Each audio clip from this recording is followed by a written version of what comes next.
Peace, everybody. Welcome to Capital Combat. The name says it all. I'm Hakeem Branch, and today I'm going to preview this Saturday's Showtime boxing matchup between Shawn Porter and Danny Garcia.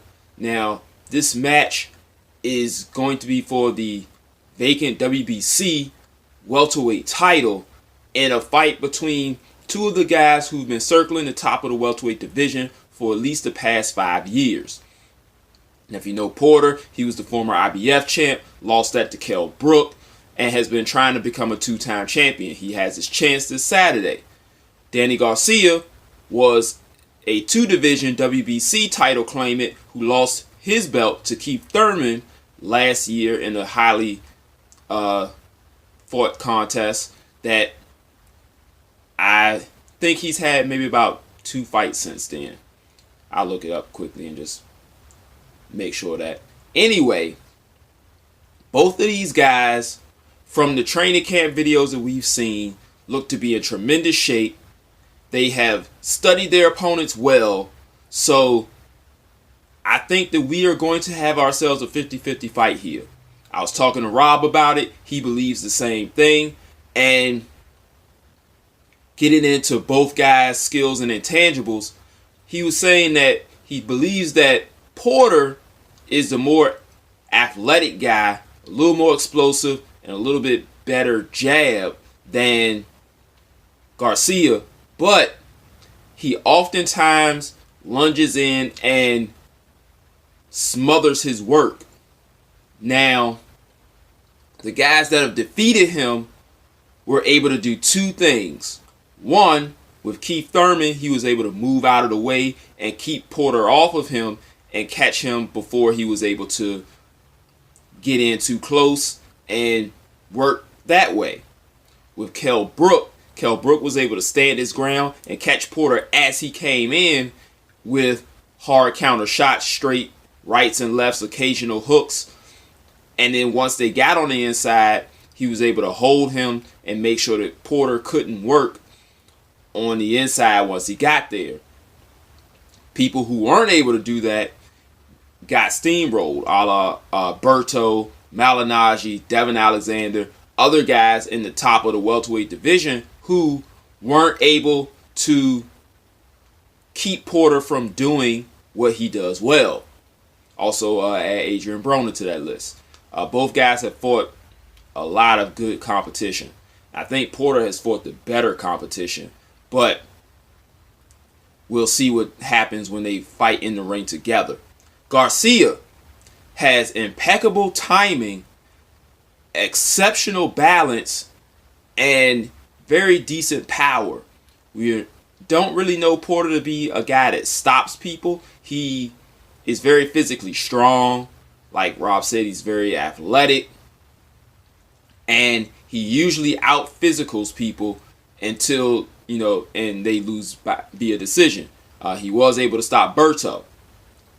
Garcia, on the other hand, has been able to stop most of the people with that vaunted left hook, underrated right hand, and like I stated earlier, impeccable timing. He can place his shots very well at the time they need to be placed. Ask Eric Morales and Amir Khan how that worked out for them. Although sometimes his hooks can be wide, he knows when to throw it wide. He knows when to throw it tight. So he has both of those hooks in his arsenal. So he'll know when that person is at range for him to need to throw a wide hook. And he'll know when that person is in range for him to throw this tight, compact textbook hook. So as far as punch technique, I like Garcia's a lot more, because he can do those awkward long punches and still make them effective, on top of doing the textbook things that you are taught in the gym and doing those well also. So in order for Garcia to win this fight, because I don't think he has the footwork of a Keith Thurman, he's going to have to take the Kell Brook approach and catch Porter on his way in with those hooks and that sneaky right hand of his. Like I said before, Porter can a lot of times crash into guys, but Garcia has, like I said, exceptional balance, and his footwork is highly underrated. While he may not move around the ring like a Keith Thurman or someone of that ilk where they can move adeptly and circle around guys, he can place his feet to where he is always ready to punch. So if he can take a half step back or a step back as Porter's coming in, create that distance, counter him with a left or a straight right, we may see him buzz Porter enough to steal a few rounds. Porter has shown a very good chin. I don't think he would be stopped by Garcia, but if he does, that is a huge feather in Garcia's cap, being able to stop someone that hasn't been as much as hurt often on the higher level. And going back, both guys look to be extremely prepared for what the other guy brings. If you've been watching their training videos, both guys look to be working on certain things that they have seen from their opponents that will lead to their benefit in the gym. And as a coach, that's really all you can ask for, like to have that preparation down and to see it bear fruit on fight night. We'll see what they get. As far as a winner, like I said, it's a very 50-50 fight. And for me, because I'm not sure that Garcia will be able to consistently catch Porter on his way in, I think I'm going to go with Porter by decision.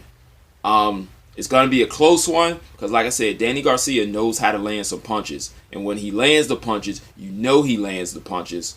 And I also don't think, like when Garcia lost to Thurman, Thurman was able to get his punches off and get out of there before Garcia could counter, which is another thing Garcia is very good at. Shawn Porter doesn't have that type of footwork either, whereas he is a very athletic guy. He's more of a completely linear type of guy.